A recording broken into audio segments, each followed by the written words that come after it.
अपना channel sharp news Malegaon शहर की जानी मानी हस्ती वंचित बहुजन आघाड़ी और MIM लोकसभा के उम्मीदवार नबी अहमदुल्ला की आवाज़ पर हैदराबादी शेर जनाब असदुद्दीन ओवैसी साहब ने मालेगांव की धरती पर अपनी हैदराबादी जुबान से क्या कहा, सुने। Shri Nilotpal sir, Shri Ajit Hagawane sir, Ratnakar Navale sir, Shri Kalpesh Chauhan sir और कर्मचारी अपनी ड्यूटी बजाते हुए। मालेगांव पुलिस डिपार्टमेंट की तरफ से उम्दा बंदोबस्त किया गया था।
मालेगांव शहर जो है पूरे भारत को दिशा देता है, पूरे भारत को गाइडलाइन करता है। इस मालेगांव शहर में जो है दुनिया में झारखंड में एक इंकलाब बर्पा करना है, एक तारीख मुरतब करनी है और वो तारीख ये मुरतब करना है कि दलित मुसलमान का इत्तेहाद जो हुआ है, इस इत्तेहाद के साथ जो है हमें मेंबर ऑफ पार्लियामेंट जो है मालेगांव का बुनकर, मालेगांव का तरफदार, मालेगांव का सत्करी जनाब हाजी नबी अहमदुल्ला साहब को जो है ये बहुत बड़ा नारा है। और अगर आस्था का केंद्र होता है तो आस्था के केंद्र के खिलाफ जो है जो लोग आवाज उठाते हैं उनके ऊपर केस किया जाता है। आज आस्था की टोपी जो है तुम्हें उखाड़ रही है कि मालेगांव के लोगों तुम जो है ये वक्त है भाजपा से बदला लेने का, ये वक्त है कांग्रेस से बदला लेने का, क्योंकि कांग्रेस जो है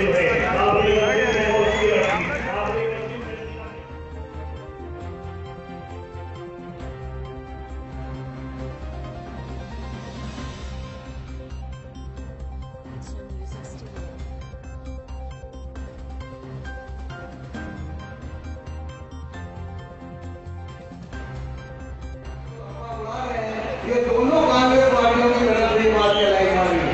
एनसीपी और इंडियन नेशनल कांग्रेस पार्टी दोनों ये बात का प्रोपेगेंडा कर रहे हैं, जबकि ये दोनों पार्टियां अंदर से मिली हुई है और एक दूसरे से यानी साफ बात करके ये जो एक दूसरे से बातें कर रहे हैं।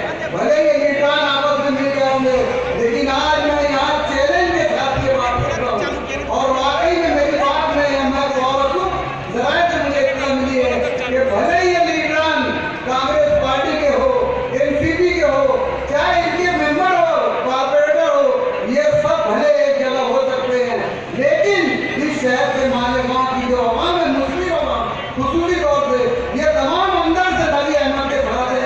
इंशाअल्लाह ये आप लोगों को आने वाला वक्त बताएंगा।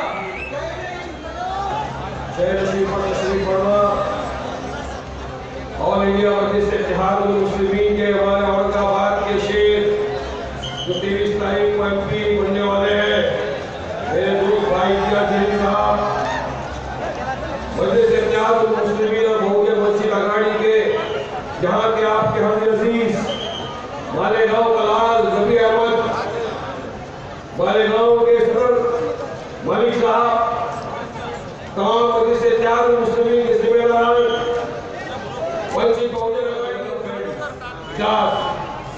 इंफ्रास्ट्रक्चर सुधारने का कोई मुद्दा नहीं। मोदी सरकार ने 2014 के चुनाव के पहले जो वादे किए उस पर सरासर फेल हो गए। पूरी भाजपा शिवसेना की सरकार टोटल फेल है, चाहे महाराष्ट्र में देख लो, पूरे देश भर में आप देख लो। जब इनके पास कोई मुद्दा नहीं होता तो मोदी आते हैं देश के सामने हर दिन एक नया जुमला लेकर। अब एक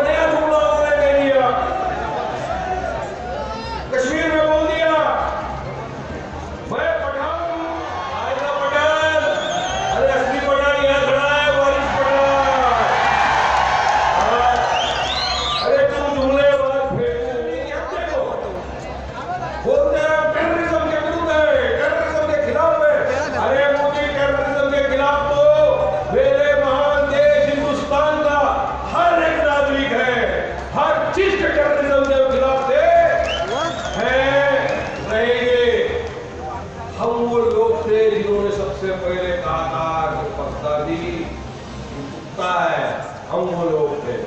हम हर किस्म के टेररिज्म के विरुद्ध में आवाज उठाते हैं। हम किसी भी आतंकवादी को या टेररिस्ट को अपनी सरजमीन हिंदुस्तान में ना कभी पनपने देते, ना कभी इंशाअल्लाह ताला पनपने देंगे।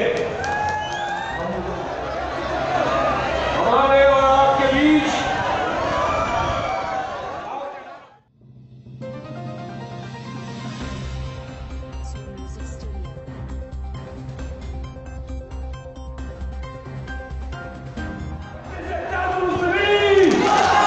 वंचित बहुजन आघाड़ी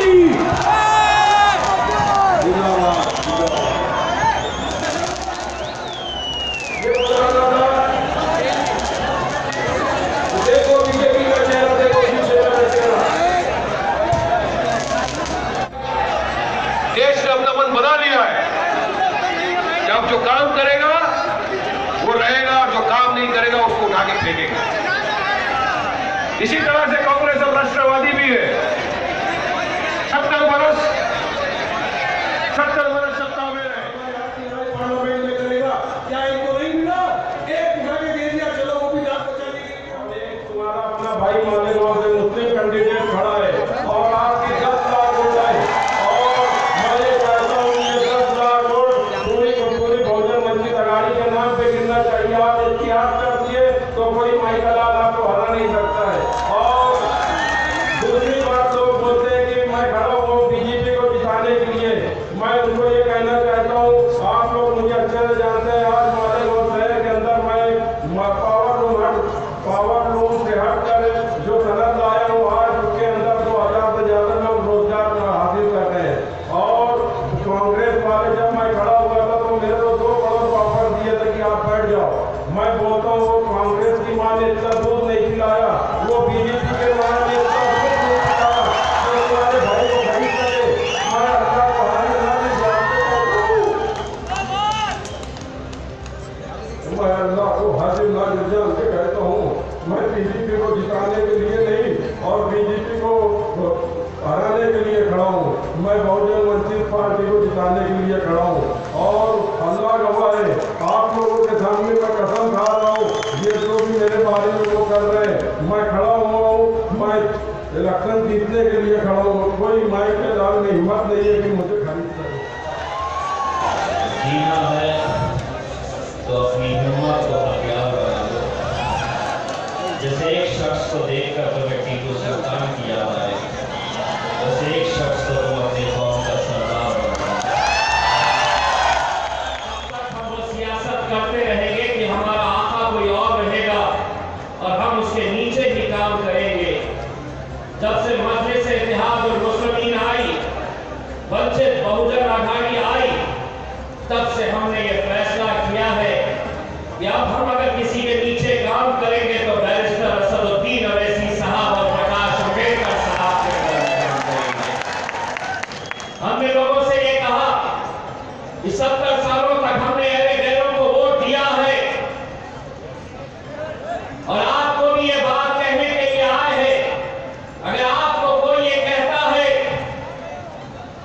कि नबी साहब खड़े हैं किसी का फायदा या किसी का नुकसान करने के लिए, तो उनसे आंख में आंख मिलाओ और कहो कि 70 साल तक मैंने अहले गैरों को वोट दिया हूं।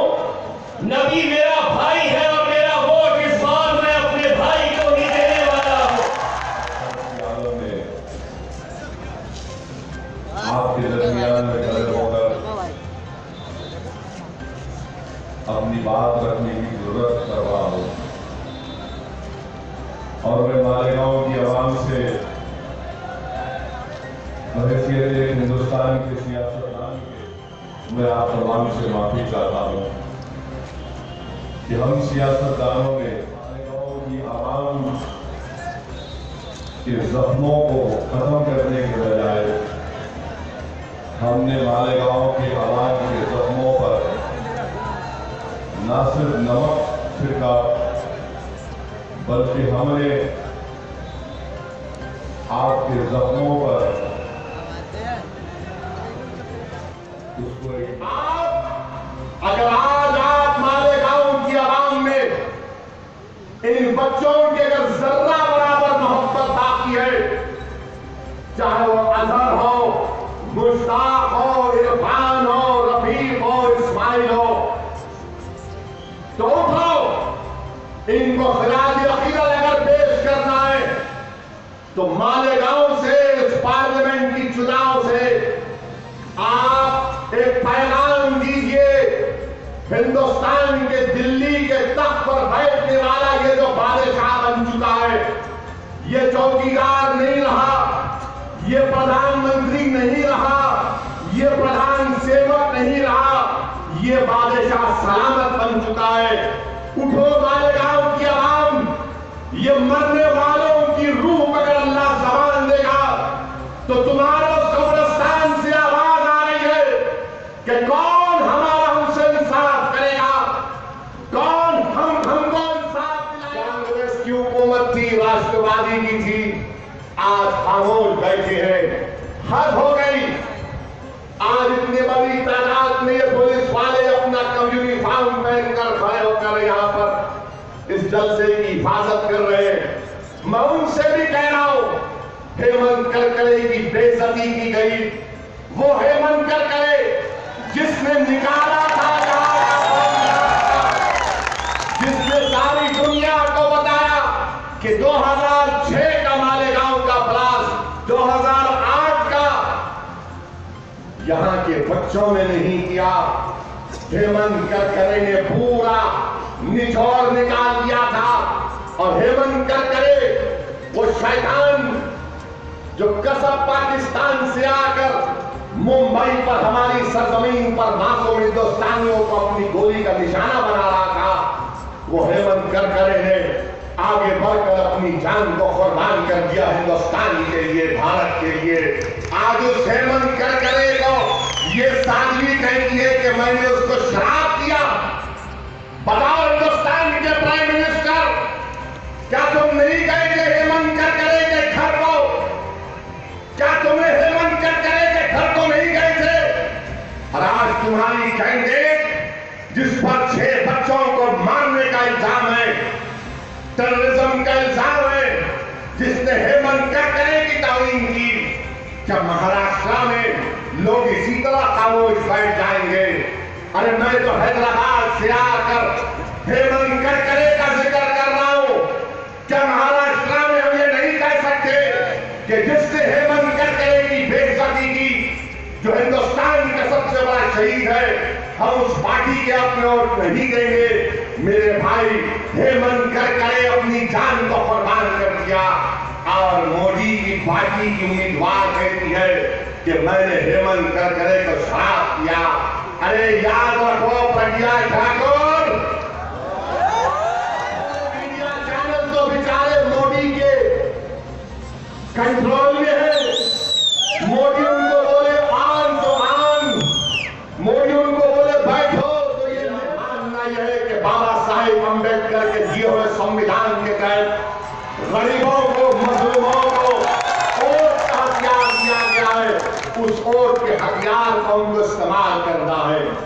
और ये मोदी ये बोलते हैं कि 56 इंच का सीना मेरा, हम घर में घुस के मारेंगे। मोदी, अमेरिका के सदर ट्रंप ने कह दिया कि तुम ईरान से ऑयल नहीं ले सकते, तो तुम्हारा 56 इंच का सीना जाके 2 इंच का कैसे बन गया?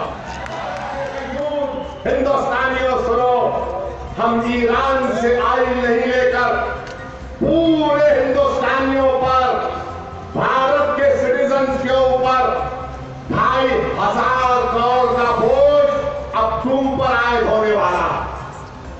अगर मोदी की जगह कोई और होता तो कहता कि ट्रंप चल थकना, तेरी बात नहीं सुनते हम, जहां से हमारा दिल बोलेगा हम वहां से तेल खरीदेंगे। मगर तुम्हारे पास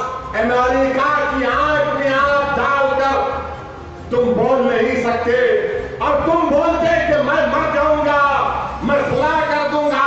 अरे मोदी, तुम ट्रंप के आंख में आंख नहीं मिला सके।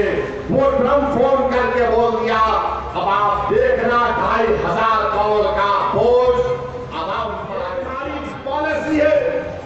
कौन है अमेरिका? कि अमेरिका खुदा है? नहीं है। अमेरिका सुपर पावर है? नहीं है। हिंदुस्तान इतना कमजोर नहीं है कि हम ट्रंप के इशारों पर नाचते रहे।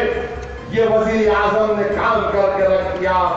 मेरे अजीज दोस्तों, पीछे बैकग्राउंड में मोर के पुकारने की आवाज आ रही है और वजीर आजम ये बोल रहे हैं कि मैं सोता नहीं हूं, मुझे नींद नहीं आती, मैं सिर्फ 4:30